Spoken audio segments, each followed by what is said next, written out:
Hey guys, it's Thursday, January 29th at 7:10 p.m. Haven't really done a video like this in a while. I haven't had a lot to do videos about. Not working and not being in school for the last 9 months or so, 8 months. So school started for me this week on Monday, taking 19 units. And I go to school 5 days a week. I'm taking that many units so that when I move to Portland in June, I'll only have to take a couple of classes up there. So I will be able to graduate this May with units pending. So that's why I'm doing that. All of the classes that I'm taking, with the exception of a science class, are multicultural gender studies classes. So I have sociology of gender, gender and communication, intro to multicultural gender studies. I don't know the title of it. Sex, gender, and politics. Sex, law, gender, and politics, I think is what it's called. Gender in the stage. So here's my deal. I have reached a point in my transition, but also in my academic career, where I'm in classes for the most part. There's a few exceptions with people who have no idea that I'm trans and just assume me to be a biological male, and I don't really have any need, interest, or desire to tell them otherwise. I kind of went into it with that idea and that mind frame, and that if it came up and if it was relevant, then I would deal with it at the time. So first day it comes up, not like in a one-on-one sort of a way, but in a more around the classroom. Because all my classes are multicultural gender studies classes, there's a lot of conversation about men and women and gender binary, and they're gonna, there has been inclusion of intersex, but even that has been kind of talked about in a way that I don't know that that's how I would talk about it or how I would present it, but I guess it's being presented, but not a lot around trans issues or trans people, not even issues. Like, why do when we talk about trans people, it's always issues? Interesting thing for me to consider. But and so there's all these conversations going on around me, and I'm feeling like I need to be a voice. I need to be the voice for the trans community, but being very caught up in it's this whole idea of haves and have-nots. My whole life I've aspired to be part of the haves, which is in this case and in this context is just to be man, just to be read as a man, just to be a guy in a college class, and but my process to get there is that I had to really exercise my voice, and I had to put myself out there. Excuse me. And really thinking and hoping that I would be that guy, that once I arrived there, that I would continue to use my voice to help support and bring along other people, whether they were trans or not, and to continue my own evolution of my sense of self and who I am. So here's the deal, though, is that now that I'm part of that group, and I talked about this some time ago in a previous video, I don't want to give it up. I don't want to say or do anything that's going to allow anyone to see me or decide that I am not male enough for them, and to lose something that I've wanted for so long.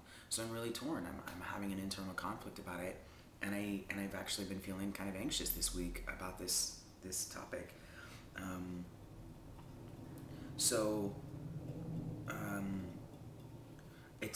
I'm not coming from a clear-cut position either way. It's not like I'm saying I don't want to be the voice and to say something.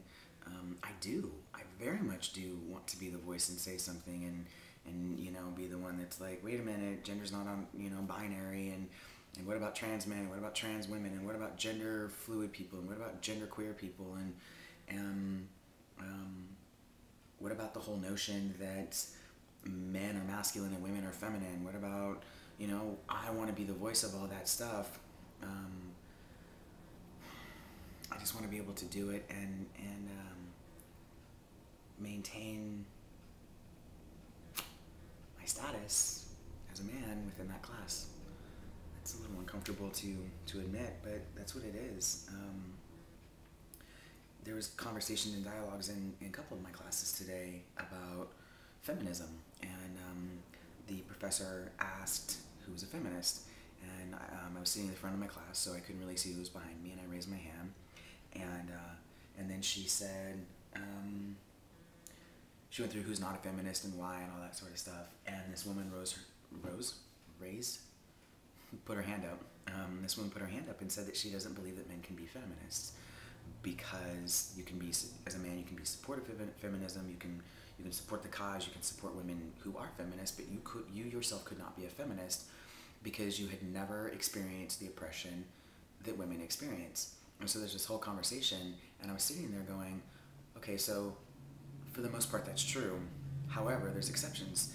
And what about trans men? What about trans men who are feminists and who have spent a lifetime not only being oppressed as a female-bodied person, but being oppressed as a trans man in a female body? I mean, double oppression there. And for those of us who were identified as lesbian or had relationships with women that outwardly looked like homosexual relationships, weren't we also oppressed on that level? So I wanted to say something, but I didn't. I didn't say anything because I was fearful. I was fearful for my emotional safety, on my own well-being, and there was a little bit of fear of physical safety.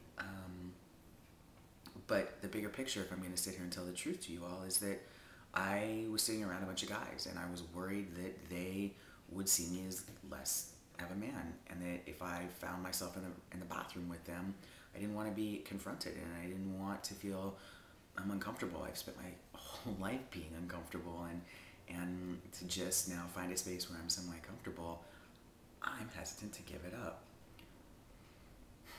I feel like a sellout, though. I feel like,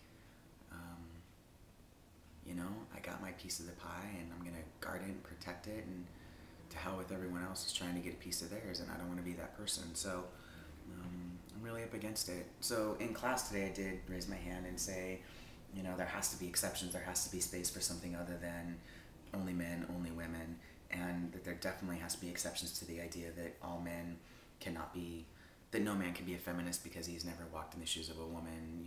Like, what about trans men, and what about trans women, and so on and so forth. And I use the example that if we met a woman and discovered that her biology was that of a male, she had male chromosomes, and she declared herself to be a feminist, would we tell her that she could no longer be a feminist because she hadn't spent 30 years as a child growing up in a female body with an external female identity? Like, would we tell her that she couldn't be a feminist?